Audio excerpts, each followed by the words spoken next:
these are the parts that I've got. I've got the bottom arm and the tie rod. This one I've already cleaned up, so that's all pretty much good to go. Ready for paint. Cleaned the pin, it's got new bushings in it, and new bolt there. That'll be getting a new bolt as well as I've got the bushings in the car for that. But yeah, that's all ready for a paint. So that's what it looks like now. This is what it did look like. So you can see there, they just get pretty cruddy, pretty oily. So we'll clean the pin up, we'll take them bushings off. Do the same with this. Now with your tie rods, it's extremely important to make sure that it's straight. So what you need to do is you need to sort of look down it like that and just roll it and just look for any wobbles. You can also get a straight edge and put it down it. So if you've got a steel rule, you can put that down it and make sure. But just by eye you can sort of see if there's any wobbles in it, which that one looks pretty good. So what I'll do is I'll get them stripped down, get the nuts and bolts off it, and get the degreaser out.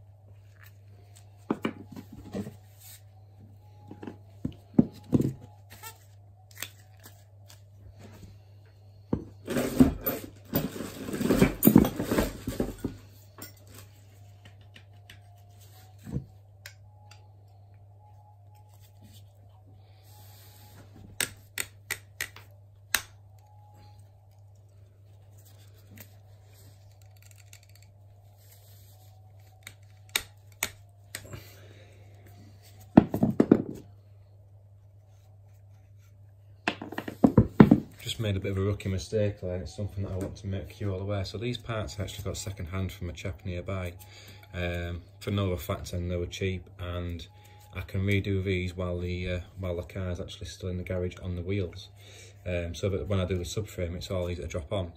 Now I just showed you this arm, which has obviously got the bolt in it, which I'm going to take that out anyway.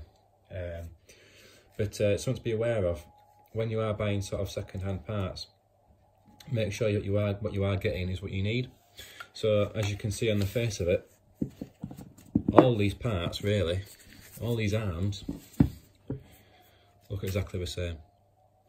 There's only one difference, which sets the left hand side from the right hand side, or the near side to the off side.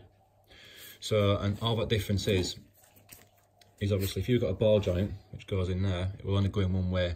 So the taper.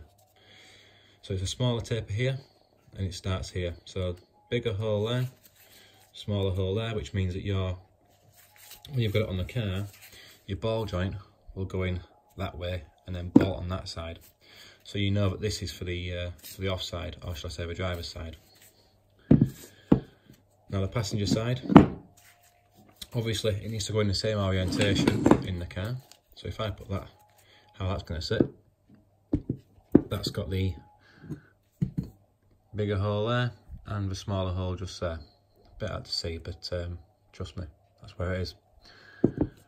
But if I get this one with the pin on it and I do the same, put it in the same way, you can see there, smaller hole, you can even see a witness mark where the washer's been, and there's a bigger hole. So if I was to refurbish this one and go to put it on the other side, the ball joint is not going to go through all the way. So this one I need the pin from, but the rest of it I don't really need. It's that one that I want, and I've got to try and get that bushing out as well, which is seized in there. So I could of course burn this out, but why use that when I can use the power of threads?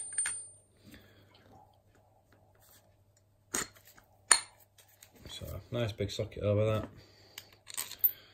Get a washer.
And that's how you get a bushing out.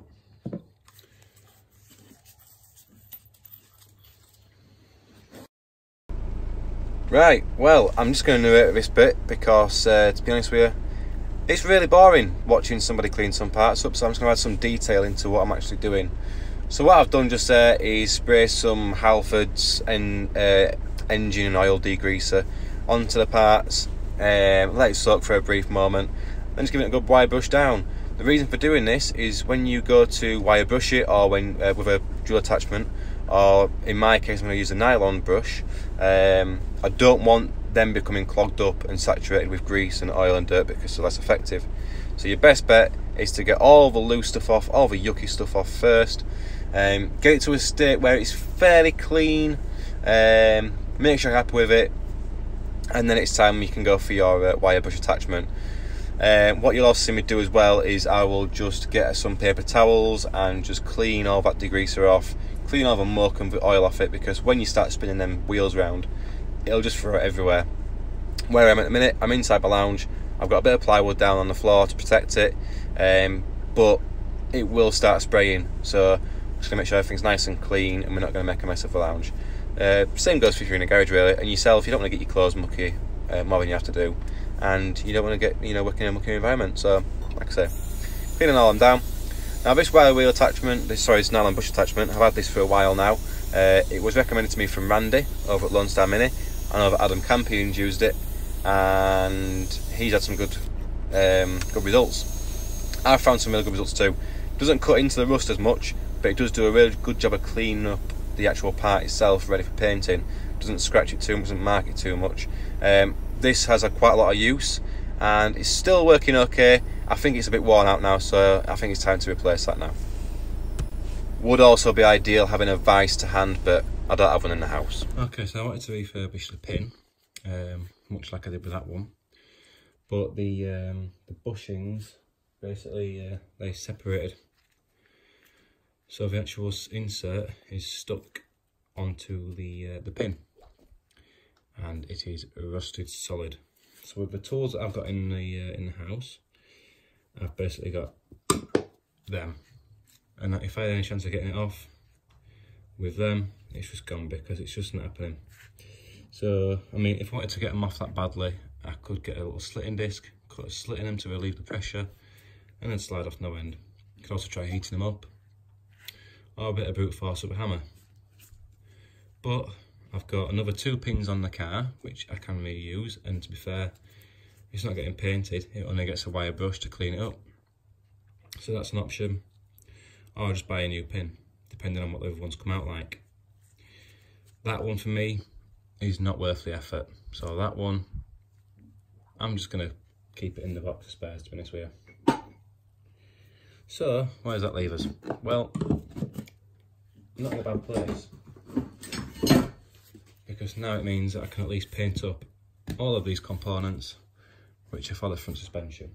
And to paint it, I'm going to use my good old friend, Hammerite. We're not going to spray it, we're just going to brush it. So prep work that's involved, I've got to disassemble this joint I put together, which means taking out the bushings and what have you. I'm going to put them together loosely anyway, just to make sure that I didn't lose anything. So I take all that apart. I'm not going to be painting inside the actual parts here. And then I've just got to take all this apart. So I've got it all painted. It's quite a few days later now since I did the cleaning up. I've got everything painted. I think they all look quite nice. I mean, there's a few runs on them. It's a bit oily from when I've put them all back together with some grease, but you know what? It's suspension. It's under the car. It was brushed on, and I'm not going concourse. So I'm fairly happy. I mean, yeah, obviously that needs cleaning out anyway, but I did just drop that, so that's why it's a bit dirty.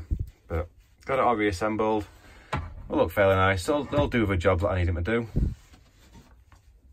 I think they've all turned out quite nice. Like I said, they are a bit greasy, but they're clean. I've also got a subframe. So this subframe here, I got second hand for free, in really good condition. So I have literally just cleaned all the grease off it, and giving it all a really nice thick coat of hammerite paint.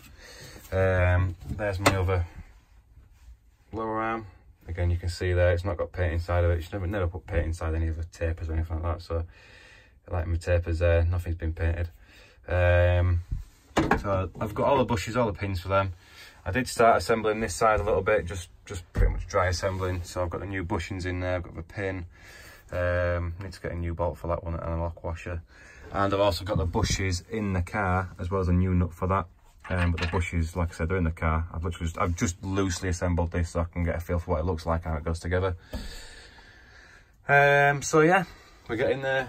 I've also, if you remember in one of my last videos, I was doing the dashboard repair.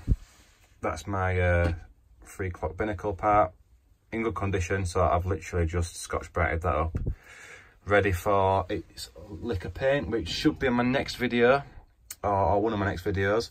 So keep your eye out for that. I'm also going to be doing the engine drop and subframe drop fairly soon. So if you haven't already, please like, subscribe, and yeah, stay tuned for more. Oh, don't forget, ring that bell, and you'll know when I'm putting it on. Cheers, thanks for watching.